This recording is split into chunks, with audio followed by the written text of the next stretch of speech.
Hi everyone, and this is a updated video on how to fit the D1 Spec Slimline quick release. And there's a few customers recently saying that they've been having some difficulties in fitting it. So hopefully that this updated videos will give them to check out, what to look out for, and hopefully it will help them and fit to them without too much of a problem. Yeah, so first of all, you got the slimline as it comes, as it is. Then you got, let me put this down. So first of all, you remove the top and the bottom piece, and you've got the horn extension ring. So I just take that off first. Just put there, and so you got the top piece and the bottom piece here. And first thing to look at is, as I've already done, taking my aftermarket steering wheel off. You got my boss kit here. This is the HKB boss kit that I always use. And with this type of boss kit, you see that there's a quite big plastic crawling around here. And I've experienced this before when I fit it on my 34, that this crawling here actually rubs on the quick release a little bit and cause it a bit hard to lock and unlock, or is also when it's turning. So once you push this a little bit back, that it give it a little bit of room, so it shouldn't cause it to rub against it. And right at the start, so you got the boss kit, you got the home wire. So once you wire your home wires in, you fit it on. But my horn doesn't work at the moment. I still need to fix it, so I'm not going to do that. But fitting the thing is basically one to just connect it in. And I know some people doesn't need the positive wire, so if you don't need it, you can remove it from this nut here, this bolt here. And once you've removed, you don't really need to use it, because a lot of them it just needs a negative. Some you do, but just to check out on your car to make sure that which one you need. And also these two little tabs here, you need to make sure that they are loose. I've seen customers been tightening them up, which you see that in just some movement. It needs to be loose, because when the top it connects to it, it compresses it. It needs to be able to have movement on it. If you tighten it up, it won't move. You won't be able to lock it. Also, another thing to look out for, these little screws here on the side, and these two little screws here, that sometimes when they come from D1 Spec themselves, they are not as tight as I like it to be. And I've seen it before that it has caused a little bit of, when you try to push it and lock it, that even though you can, it makes it a bit quite hard to lock. So just, if you want, just get a little screwdriver and just nip it up a little bit, just to give it that little bit of tightness on it. And that's all you need. And same as the back here, just like, just nip it up a little bit, and that's all you need. Don't over tighten it, because you could crack the plastic, but just nip it up a little bit. Yeah, so now on to fitting the slimline boss kit, so the quick release. So because I'm not going to wire it in, so I'm just going to turn it and then fit it on. So as you can see, I'm going to slot it onto right.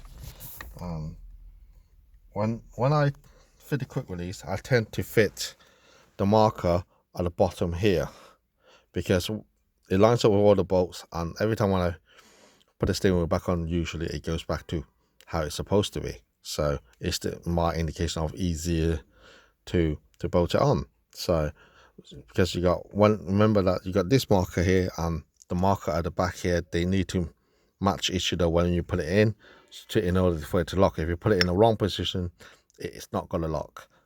So right, let me bolt this in.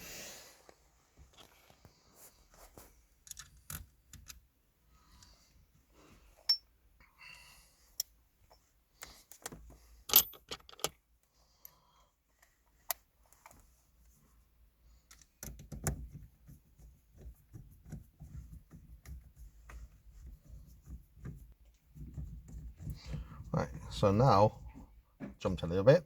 That once all the bolts are in, just nip them up a little bit just to make sure they are all tight. Just hand tight, it's fine. You know, don't over tighten it, and just go around. Once it's tight, yeah, pretty good to go. So that's loose and locked. So now this is very smooth, so that you know that everything should be all right. So the next bit is, you know, the top piece. What I usually do, I will just fit it on like this and turn it, check it, locks, great, turn it, undo it, check it, locks, great. So first couple of times when you use it, you know, the quick release itself, because it's new, that you know, it's a bit tight to lock and unlock, but over time, after a little while, when you use it a little bit, they tend to loosen up a little bit, and then it will remain exactly the same. So don't be afraid that it's quite hard to, when you first use it, that it's quite hard to take it off. Yeah, so once that's locked, the next thing I usually do is you put the steering wheel on. So once it's locked, yeah, the steering wheel, you should be able to line it up to exactly where you're taking it off from on this car. Wow. So my wheels was like this. So let me see, it was, yeah, like that.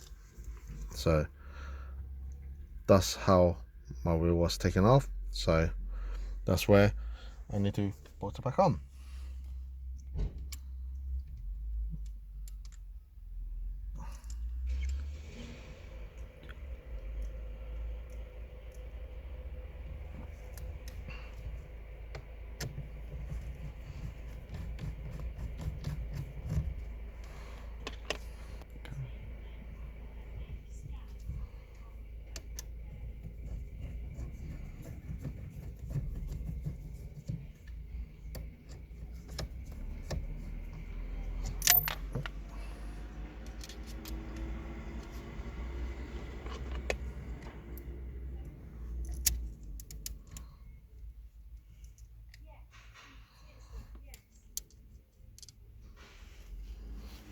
Okay. So when you're putting the screws in, yeah, just to feel that, make sure that it doesn't touch the bottom plate of the Slimline quick release. So you need to make sure the bolts that you use are not too long. So I'll take this one off and show you. This is generally the type of bolts, the longest you want to use. It's very short. Yeah, I think it's only a couple of mils long. These are generally the size that is suitable for it. Anything that's longer, that it might come through, and then it will, you know, it would cause you problem of locking and unlocking. So once I'll put this one back in now, I'll show you. So now the steering wheel's tight, everything is tight. So press, unlock. So now the steering wheel comes off. You can see that the bolts, when I put it in, that it doesn't come through. So it stays pretty much where it is, which that's where you want it to be. So yeah, so once you got that on, pretty much that's all you need. So where the marker is, put it back where it is, like it was, and then twist, turn, lock. That's it. And yeah, and that's how it is. And then at the end, it's just wire your horn in. So if you remove the positive on the back end, that which you don't need, you can remove this one as well, and then this one just connected to the back of your horn here, and then slot it back in, and you should be good to go. And if you have any problems, feel free to let me know, contact us, and we'll do our best to help.